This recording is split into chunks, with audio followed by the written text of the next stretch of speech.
Very well. Now, with our new, better model, we're going to recuperate the details we already have generated. Though, first, let's make a rapid fix.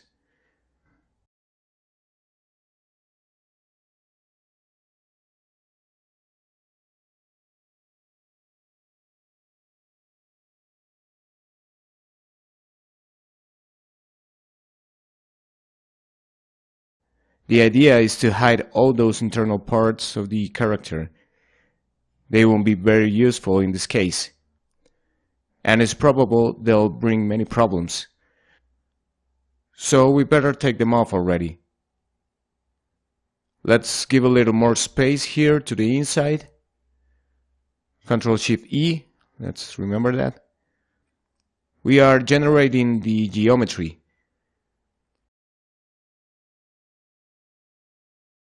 Let's mask. And the idea is to blow away the internal part. The truth is it's not going to add a lot. And it's actually a total waste of polygons. Let's simply go to split and then again. Split mask points. Since this model didn't have subdivisions, that split is going to be way faster.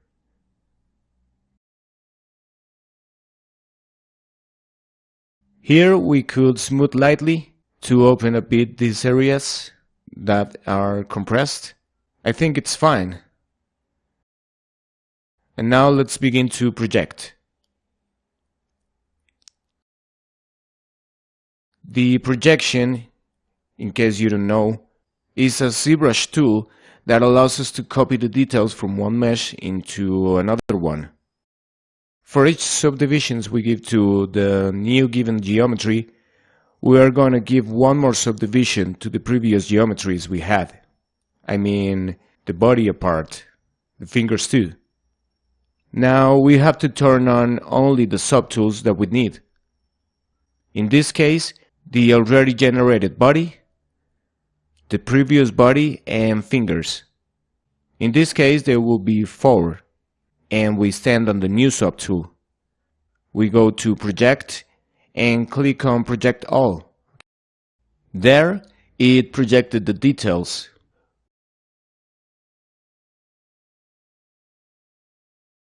We see the difference between how it was originally and now it has some extra details. We're gonna give it another subdivision to this one and repeat the same process.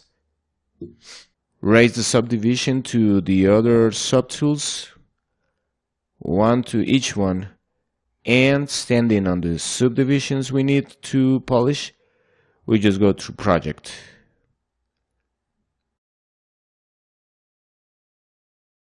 This operation may take some time, but you see the final result is very good.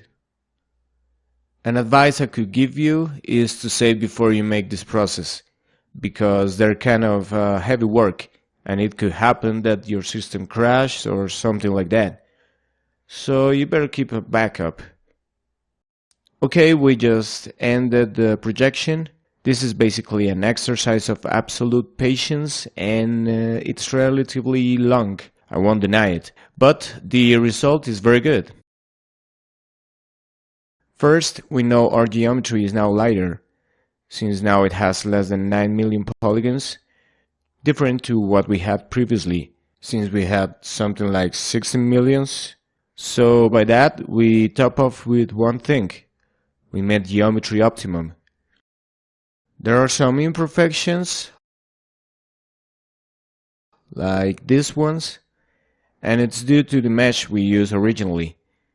In that case, there was a sort of conflict, so to say. ZBrush, or better, the new geometry, didn't know if to project the details of the palm of the hand, it means from the old mesh, or from the fingers of the new one. So there's kind of a conflict, and that's why there are some errors. But we can smooth them really easily.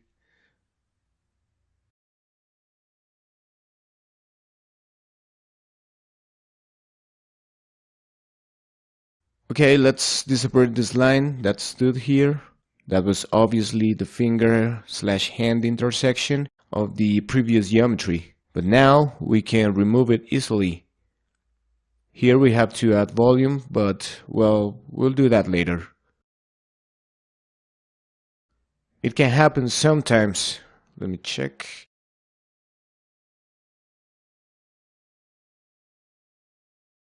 That when we project, there are some peaks remaining on the inside.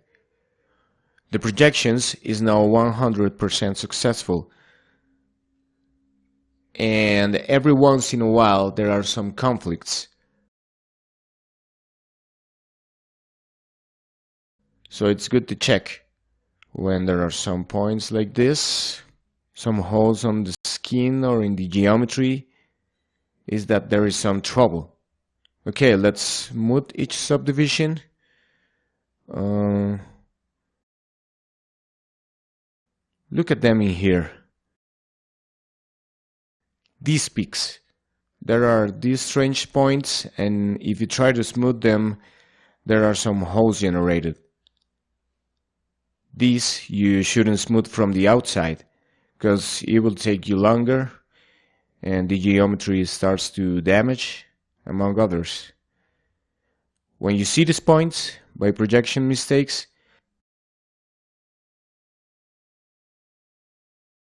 what I usually do is to smooth from the inside.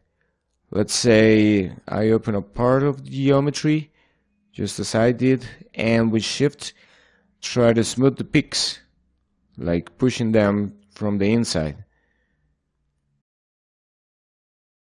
This point right here, and now if you smooth again, we see it's removed much easier, and basically you don't notice the sunken points.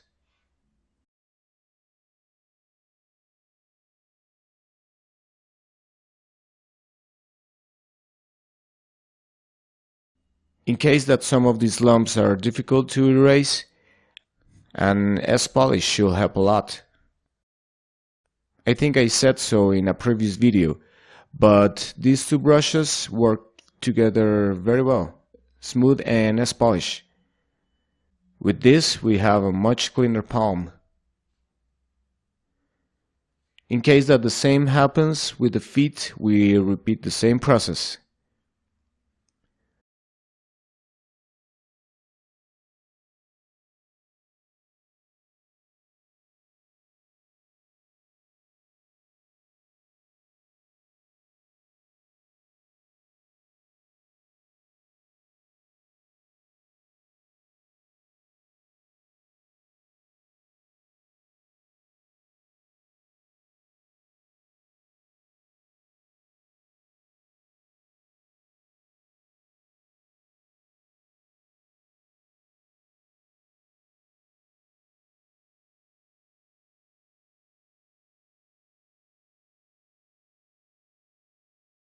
Finally, we go to the mouth area,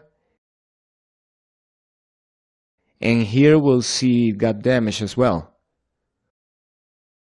I could almost assure you that if we had let the character's throat, all the insides, that will have destroyed completely our work, and we'd had a lot of trouble. The same, from the inside, we can smooth.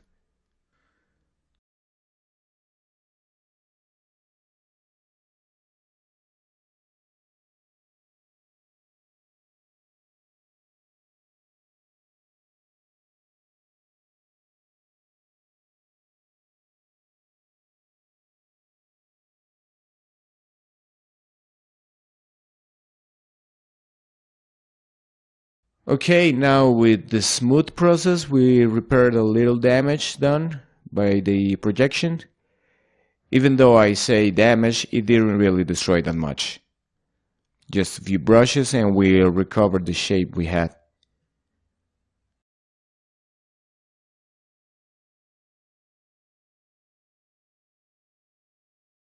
With this, we have now a full smoothed mesh and ready for the final touches for our character.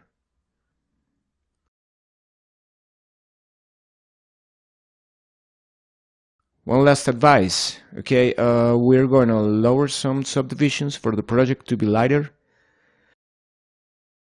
We're going to lower the subdivisions to all of the subtools. The idea when we are sculpting is that we should have light projects, and the lighter the geometry and more detail, well, much better.